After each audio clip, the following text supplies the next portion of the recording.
कहीं मोदी की गारंटी है, कहाँ है 400 पार।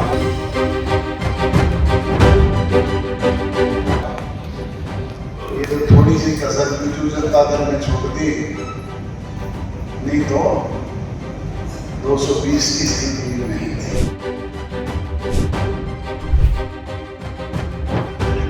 ना पहले बेरोजगारी में नंबर 1 था। अरे नहीं आंकड़े कोई कुछ दे दो, चाहे दिखाओ कहाँ है वो। दुष्यंत चौटाला जी जानते हैं इस बारे में? मैं भी जानता हूँ, मैं पढ़ा लिखा हूँ, PhD हूँ, उसका बाप हूँ। बात कर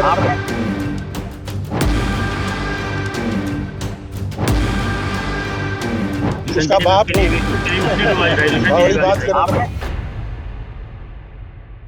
बात कर 40 पे।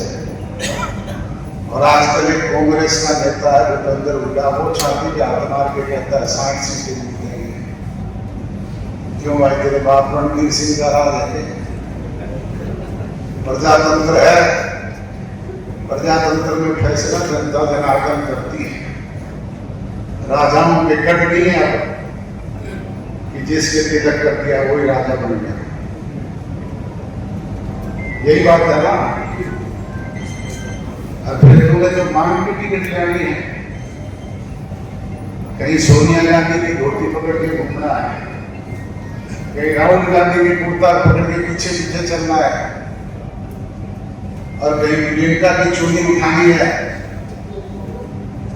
तो कहीं वेणुगोपाल जैसों की चप्पल उठानी है, फिर जाकर टिकट मिलेगी। कांग्रेस की टिकट की यूं पड़ी है, बात 60 की है। बुजुर्ग लोग, नौजवान दोस्तों, ये जो 400 हफ्ते छाती पे हाथ मार के कहते थे, पर इंदिरा गांधी की मृत्यु के बाद राजीव गांधी 404 सीट लेकर के इस देश में प्रधानमंत्री बना था। याद होगा 1984, तब भी इसी तरीके से सुपड़ा साम बीच में लेकर के जा रहे हैं। जो कोई कमियां रही है उन्हें दूर करने का प्रयास कर रहे हैं। आज सरकार की बेकायदगियों को लोगों के बीच में पहुंचा रहे हैं। जो विरोध पक्ष के लोगों ने हमारे खिलाफ दुष्प्रचार किया, उससे लोगों को आगाह कर रहे हैं। लगातार जो अपराध की बात कर रहे हैं, जैसे रविंद्र सैनी जी की भी हत्या की गई, और लगातार जो क्राइम है लगातार बढ़ रहा है, नायब सैनी के हाथों में कमान दी गई है, क्या लगता है? मुझे तो लगता ही नहीं कमान किसी के हाथ में है। क्या आज तो पूरी तौर पे अपराधी बेलगाम है। प्रदेश में रोजाना 5 से 6 मर्डर की एवरेज आ रही है। सरेआम गोलियों से कहीं दूधिया भून दिया जाता है, कहीं रविंद्र सैनी को मार दिया जाता है। सोनीपत में रोजाना 2 मर्डर की एवरेज है। ये हालात पूरे प्रदेश के हैं, और प्रदेश के मुख्यमंत्री 4.5 बरस के बाद कहते हैं मैंने 24 घंटे के लिए दरवाजे खोल दिए। इसका मतलब 4.5 साल दरवाजे बंद थे। एक दल गैर कांग्रेसी और गैर भाजपाई का तीसरा मोर्चा बनाने की बात कर रहे हैं।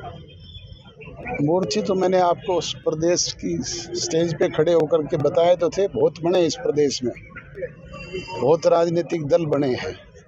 किसी का अस्तित्व है क्या? ये मोर्चा तो पहले भी 3 बार बन चुका। पहले क्या गुल खिले थे, बताओ आप।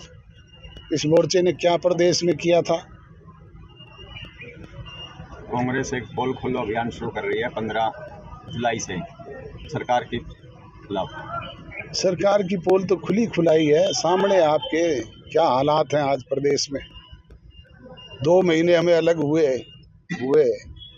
प्रदेश के किसान का अब तक फसल का पैसा नहीं आया, आड़तिए की आड़त नहीं आई, क्या दुर्गति मंडी में हुई, क्या हालात कानून व्यवस्था के हैं।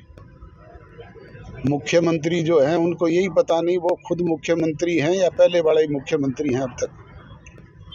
आपने 35 दिन वर्सेस 100 दिन का यहाँ पर आपने गुर दिया कार्यकर्ता को, 35 दिन के भी आपने याद दुआया, आप 100 दिन की बात चल रही है। क्या लगता है विधानसभा चुनाव को लेकर पार्टी प्रदर्शन कर पाएगी? अच्छा, मैंने तो बदलाव 8 घंटे में होते हुए देखे हैं। मैं आपको एक उदाहरण दे करके बताऊं, 1987 में जब चुनाव हो रहा था, चौधरी देवीलाल ने सभी लोगों को इकट्ठा किया था। उनमें पंडित भगवत दयाल भी शामिल थे। 7 टिकटें उन्हें दी गई थी। चुनाव से पहले उन्होंने निष्ठा बदल ली चौधरी देवीलाल ने उनके प्रत्याशियों की टिकटें बदल दी। एक टिकट झज्जर की जो थी बदल नहीं पाए थे, वहाँ पे उनका प्रत्याशी रह गया। डर ये था कि वो प्रत्याशी जीते ना जाए कहीं हमारे सिंबल पे। हमें 8 घंटे पहले ड्यूटी लगाई कि जाकर के लोगों को कहो कि हमारा कैंडिडेट ये नहीं है, हमारी कैंडिडेट मेघावी कीर्ति है। जिस मेघावी कीर्ति को 800 वोट की उम्मीद भी नहीं थी, वो 38,000 वोटों में 8 घंटे में जीती।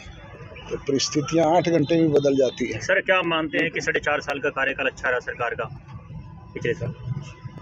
आप मुझसे ज़्यादा आकलन करते हैं इस मामले में। आप बताएं सर, आप क्या मानते हैं?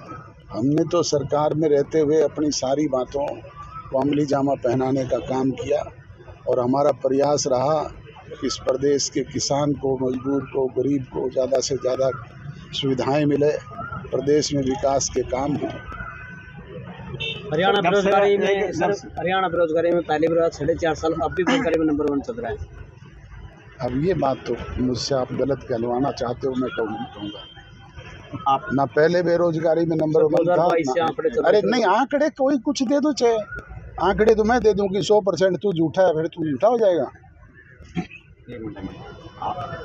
मेरे कहने से आप कोई ये झूठे हो जाओगे क्या?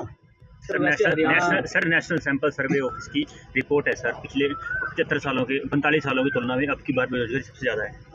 दिखाओ कहाँ है वो। दुष्यंत चौटाला जी जानते हैं सर इस बारे में? मैं भी जानता हूँ, मैं पढ़ा लिखा हूँ, PhD हूँ, उसका बाप हूँ। बड़ी बात होंगे भाई, उनसे पूछो ना। आप एक बार एक प्रश्न आप ये उनसे पूछो कि वो क्यों नहीं आए। पार्टी की मीटिंग थी, आना चाहिए था। बुलाया गया है सर उनको? भाई हमने तो पार्टी को सबको बुलाया है। भाजपा के साथ आप कह रहे हैं नुकसान हुआ सत्ता में रहने का, लेकिन उसके बाद भी जो शिक्षा के मुद्दे हों, रोजगार के मुद्दे हों, अब पार्टी कहीं ना कहीं सड़क पे नजर नहीं आ रही। अब दोबारा इकट्ठा कर रहे हैं, संगठन मजबूत करने का काम कर रहे हैं। मैंने यही तो बताया कि हम अपने कार्यक्रम को लेकर के लोगों के बीच में जा रहे हैं।